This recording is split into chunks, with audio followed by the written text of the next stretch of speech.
So the new kid was only 3 minutes late today. I'll consider that a win.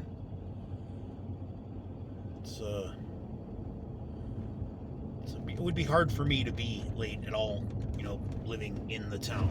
Hey, you can get from one end of the town to the other in 4 or 5 minutes easy. But I'll take 3 minutes for somebody that shows up, lives in a hotel over by Circle K, and it got me thinking. I know a bunch of people who live in motels now. I mean, besides the fact that I know a bunch of people who live outside, I don't think I've ever known so many people to live in motels.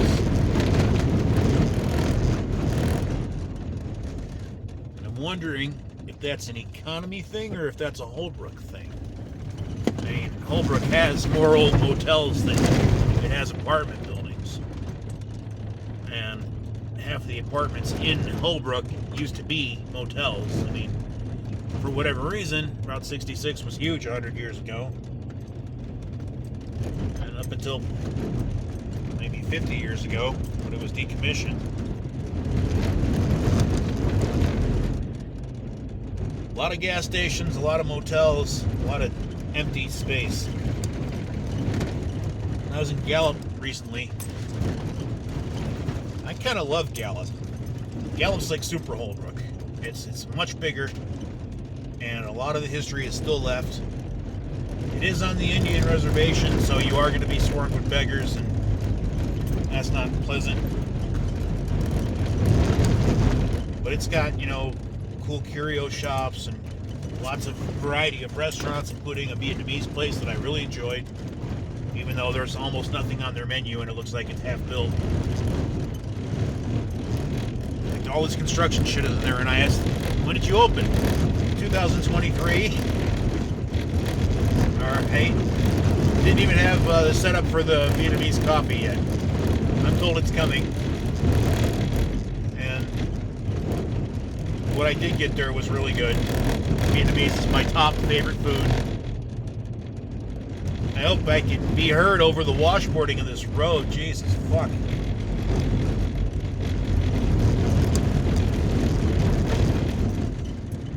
But everything's cheaper in Gallup. My groceries there, a lot of them are like 50% cheaper than they are here. I think New Mexico, I'm pretty sure, is the poorest of the states. So maybe that contributes to it. I'm sure the $12 minimum wage can't help. I could get another gas station job in Gallup if I wanted to, but I got a bunch of reasons not to do that. And I effectively already have the job since my owner here owns that station. But I am certain that I wouldn't be able to keep the $15.60 or whatever I'm making now.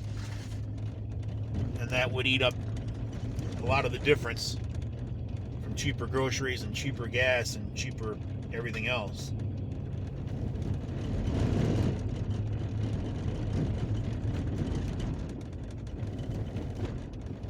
Many dispensaries in Gallup, and they compete wonderfully, and I'm able to get like $30 half ounce there. That's actually worth having.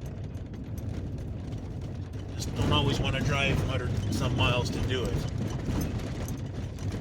And this month in particular, I'm not going to be doing that because A, I got car insurance to deal with. B, I got to throw some more money at Chris because I'm almost at the point where I can get another vehicle now.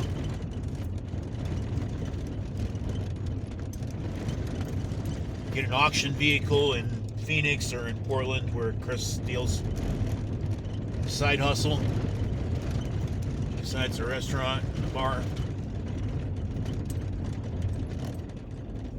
It's nice to know people that know how to do things. I am not certain that I am certain that I would never have that ability that he has to be able to look at a printout of something and figure out if that's worth having. There's so much experience. He used to own a junkyard and everything. I mean, he's just a jack of all trades. Ambitious people kind of fascinate me because I don't understand it.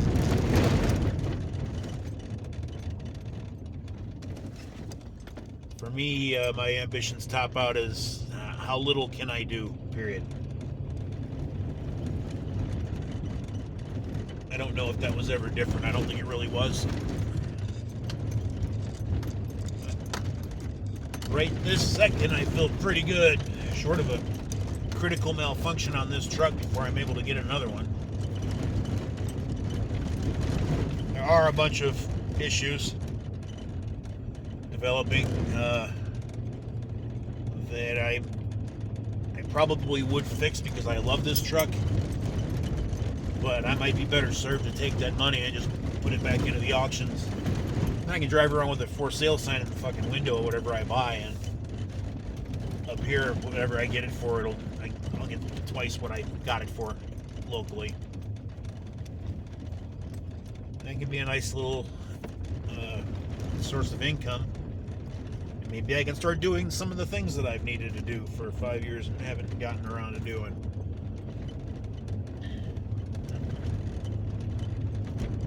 There are some building projects I want to do.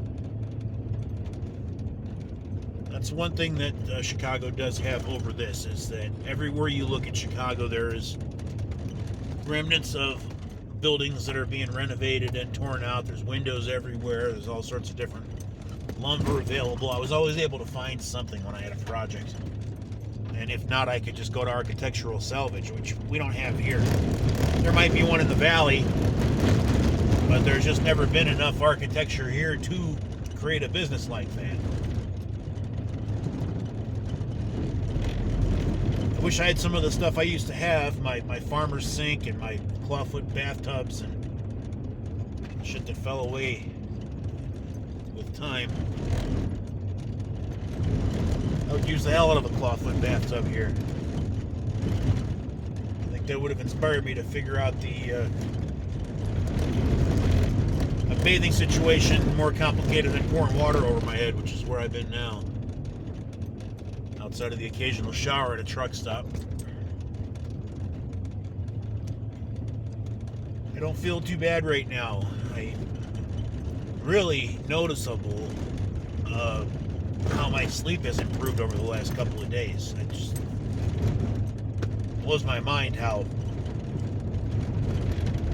much difference that makes. My blood pressure's lower, I feel rested, I don't feel like I'm depending on caffeine. I'm still drinking some caffeine, but I'm also stopping. That's the difference. Normally I'll just drink it until I fucking, get home and time to pass out. That hasn't been happening.